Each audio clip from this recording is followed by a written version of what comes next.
बारिश में चिड़िया माँ बाप। अरे सुनती हो, जरा उठ जाओ। तुमने रात से कुछ नहीं खाया, सुबह हो गई है, अब तो कुछ खा लो। ये लो, थोड़ा अनाज खा लो। बेटा श्याम, अभी घर में कुछ भी खाने को नहीं है। तुम जरा बाहर जाकर घर के लिए कुछ खाना ढूंढ कर लाओ। श्याम ने अपने पापा की बात सुनकर भी अनसुनी कर दी। अरे श्याम बेटा, क्या तुम नहीं देख रहे अपनी माँ की हालत? जल्दी जाकर कुछ खाने को लेकर आओ। हाँ हाँ पिताजी, मैंने सुना आपने जो कहा, पर मैं जिंदगी भर बस यही करता रहूं?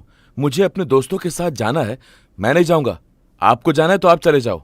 मैं कैसे जा सकता हूँ श्याम बेटा? तुम्हारी माँ की देखभाल कौन करेगा फिर? देखभाल मैं कर लूंगा, आप ही चले जाओ ना पापा, और जाकर मीठे मीठे फल लेके आओ। अरे बेटा, तुम्हारे पापा और मुझ में उड़ने की वो ताकत कहाँ? अब हमारी उम्र हो चुकी है। तुम्हारे पापा ज्यादा देर हवा में नहीं उड़ सकते, पता चले हम दोनों ही बिस्तर पर पड़ जाएं। वैसे भी हमेशा खाना लाने के लिए तुम्हारे पापा या मैं ही तो जाते हैं, तुम तो कभी कभार जाते हो। अरे कोई नहीं श्याम की माँ, इस बार मैं चला जाता हूँ, अगली बार श्याम चला जाएगा। श्याम बेटा, तुम अपना और अपनी माँ का ध्यान रखना। इतना बोलकर श्याम के पापा फल लेने के लिए उड़कर बाहर निकल जाते हैं। मुझे टूनी को किसी अच्छे अस्पताल लेकर जाना पड़ेगा, जहाँ उसका इलाज ढंग से हो जाए और वो जल्दी ठीक हो जाए। बहुत देर तक घूमने के बाद भी श्याम के पिता को कहीं फल नहीं मिल रहे थे। वो थक कर एक पेड़ पर आराम करने के लिए रुक गए। इतनी दूर आकर भी मुझे कुछ खाने को नहीं मिला। अब मैं क्या करूं?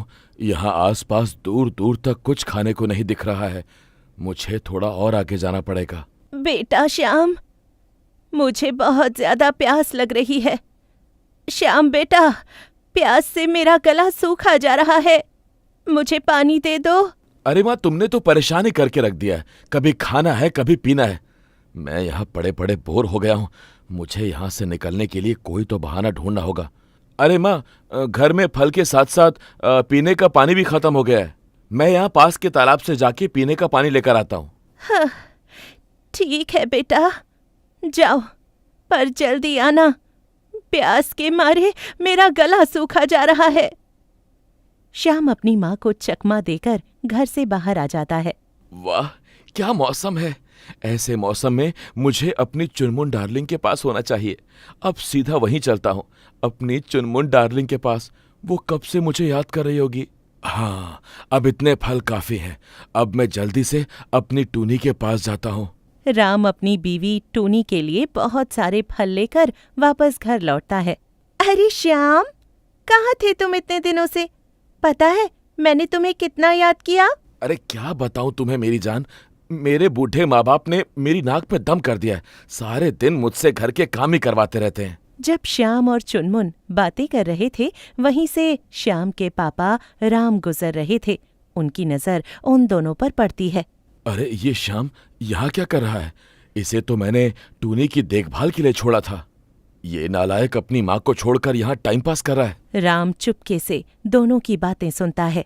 जब हम दोनों एक हो जाएंगे, तब हम दोनों को एक दूसरे से ऐसे नहीं मिलना पड़ेगा। हम दोनों एक घर में साथ रहेंगे। मैं तुमसे तभी शादी करूंगी जब हम दोनों और तुम्हारे माँ बाप अलग अलग घर में रहेंगे। मुझे तुम्हारे बुढ़े माँ बाप के साथ नहीं रहना, और मेरे पापा की भी यही शर्त है। अरे जान, तुम चिंता मत करो, हम पहले अपना घर बनाएंगे, फिर भाग के शादी कर लेंगे। अपने बेटे की ऐसी बातें सुनकर बूढ़ा चिड़ा दुखी हो जाता है और चुपचाप वहां से चला जाता है। हाँ, सुबह से रात होने को आई, दोनों बाप बेटे अभी तक लौट कर नहीं आए। मेरी तबीयत और खराब होती जा रही है। बूढ़ी चिड़िया उठकर पानी लेने की कोशिश करती है। उठते ही उसे चक्कर आ जाता है और वो गिर जाती है। तब तक राम फल लेकर घर आ जाता है। अरे भाग्यवान, क्या हुआ तुम्हें? तुम नीचे कैसे गिर गई? ये लो टूनी, तुम्हारी पसंद के फल मैं ले आया हूँ। तुम इसे खा के जल्दी से ठीक हो जाओगी। हाँ, मुझे अब भूख नहीं है, तुम खा लो। तुम्हें रास्ते में श्याम मिला, मेरे लिए पानी लेने गया था, अभी तक नहीं आया, पता नहीं कहाँ रह गया। मुझे पता है तुम्हारे बेटे को हमारी कितनी चिंता है। उस नालायक की तुम मुझसे कोई बात ना ही करो तो अच्छा है। क्या हुआ? आप ऐसे कैसे मेरे बेटे को बोल सकते हो? वो सब मैं तुम्हें बाद में बताऊंगा। चलो इस घर को छोड़ चलें। मैं अपने बेटे को छोड़कर कहीं नहीं जाऊंगी। तुम्हें अपने बेटे से इतना प्यार है तो तुम रहो यहाँ अपने बेटे के साथ। मैं जा रहा हूँ। अरे सुनते हो, मैं अपने जीवन साथी को नहीं छोड़ सकती। मैं भी चलूंगी आपके साथ। चलो अब मैं घर को जाती हूँ, वरना मेरी डांट पड़ जाएगी माँ से। मैंने जो कहा उसके बारे में जरूर सोचना। श्याम भी अपने घर की ओर चला जाता है। ये लो माँ, मैं बहुत सारा अनाज हमारे खाने के लिए ले आई। अनाज तो ठीक है, पर तू इतनी देर से कहाँ गायब थी? कहाँ गई थी बता? अरे पिताजी, मैं तो सिर्फ अनाज लेने ही गई थी। बेटा अपने पिता से कब तक छुपाओगी? मुझे सब पता रहता है। क्या तुमने हमारी शर्त मनवा ली? हाँ पिताजी, वो मेरी शर्त के लिए मान गया। क्या बात है बेटा, तुमने तो बहुत जल्दी हमारी बात मनवा ली। एक बार तुम्हारी शादी श्याम से हो जाए, फिर उस घर में भी हमारा ही राज चलेगा। हम तुम्हारे होने वाले पति से इतना काम करवाएंगे कि वो अपना घर छोड़कर भाग जाए। श्याम अपने घर आ जाता है। उसने आकर देखा कि न माँ है और न पापा, तो वो चिल्ला चिल्ला कर उन्हें बुलाने लगा। माँ, माँ, पापा, पापा, कहाँ हो आप दोनों? पर उसके माँ पापा कहीं भी दिखाई नहीं दिए। तभी बाहर चिल्लाने की आवाज आई। तुम्हारे मम्मी पापा उत्तर की ओर जा रहे थे। जब मैंने पूछा आप दोनों कहाँ जा रहे हो, तो उन्होंने कहा कि हम अपना घर छोड़कर जा रहे हैं।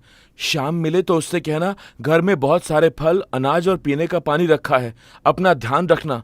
इतना बोल के वो दोनों चले गए। श्याम मन ही मन खुश हुआ और बोला, अरे ये तो बहुत खुशी की बात है। मुझे कुछ करना भी नहीं पड़ा और सब मेरा और चुनमुन का हो गया। अब ये खुशखबरी चुनमुन और उसके घर वालों को देता हूँ। अब हम दोनों शादी करके एक साथ एक घर में खुशी से रहेंगे। इधर बूढ़े पंछी राम और उसकी पत्नी टूनी उड़कर निधि वन नाम के एक जंगल में पहुंचे। सुनते हो जी, तबीयत खराब होने की वजह से मैं और ज्यादा नहीं उड़ सकती। क्या इस नए जंगल में चले? हाँ, हमें किसी से यहाँ मदद मांगनी होगी। चलो ढूंढते हैं किसी को। थोड़ी दूर आने पर टूनी को अपनी सहेली काली का होटल दिखता है। टूनी और राम वहीं पर रुक जाते हैं। अरे टूनी, तू यहाँ कैसे? सब ठीक तो है ना तुम्हारे घर में? हाँ हाँ काली, सब ठीक है। हम तो बस घूमने आए थे, थक गए थे तो सोचा कहीं आराम कर ले। इतने में तुम्हारा होटल दिख गया, इसलिए यहीं रुक गए। अब आप आ ही गए हैं तो कुछ खा के जाइएगा। बूढ़े राम और बूढ़ी टूनी ने अपने दोस्तों से कुछ नहीं कहा और वो दोनों वहां से चले गए।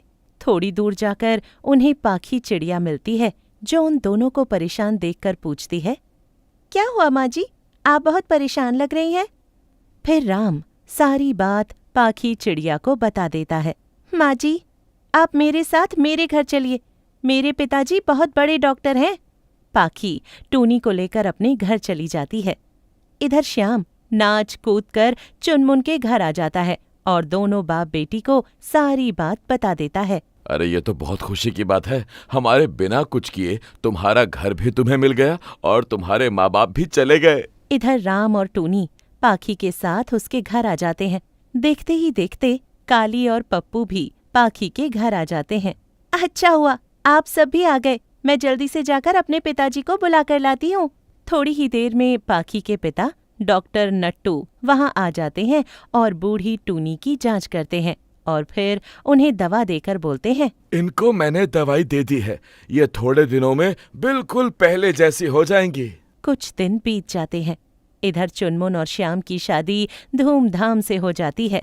चुनमुन, श्याम और चुनमुन के पिता एक साथ श्याम के घर आकर रहने लगते हैं। जैसे जैसे दिन बीतने लगे, बाप बेटी मस्ती से रहते और घर का सारा काम श्याम से करवाते। एक दिन थक हार कर श्याम रो कर कहने लगा, मैंने कितना गलत किया अपने माँ बाप के साथ। मुझे अब पछतावा हो रहा है। मैं नहीं रह सकता अब इन लोगों के साथ। श्याम सब काम छोड़कर अपने माँ बाप को ढूंढने निकल जाता है। बहुत देर ढूंढने के बाद वो निधिवन जंगल पहुंच जाता है, जहां उसे काली और पप्पू का होटल दिखता है और वो उनसे पूछता है अपने माँ बाप की फोटो दिखाकर, क्या तुमने मेरे माँ बाप को कहीं देखा है? हाँ देखा है ना, चलो मैं तुम्हें उनके पास लेकर चलती हूँ। काली श्याम को लेकर पाखी के घर पहुँचती है। मम्मी, पापा, आप दोनों क्यों छोड़कर चले गए थे मुझे? फिर श्याम उन्हें सारी बात बता देता है। मुझे मेरी गलती का एहसास हो गया है, मुझे माफ कर दीजिए। चलो हम सब वापस चलते हैं। नहीं बेटा, अब जो है हमारा यही है। मैंने और तुम्हारी माँ ने मिलकर यहाँ नया घर बना लिया है, तुम भी हमारे साथ रह सकते हो। और खुशी खुशी वो तीनों फिर से एक साथ रहने लगे। सीख, माँ बाप से बढ़कर कोई नहीं।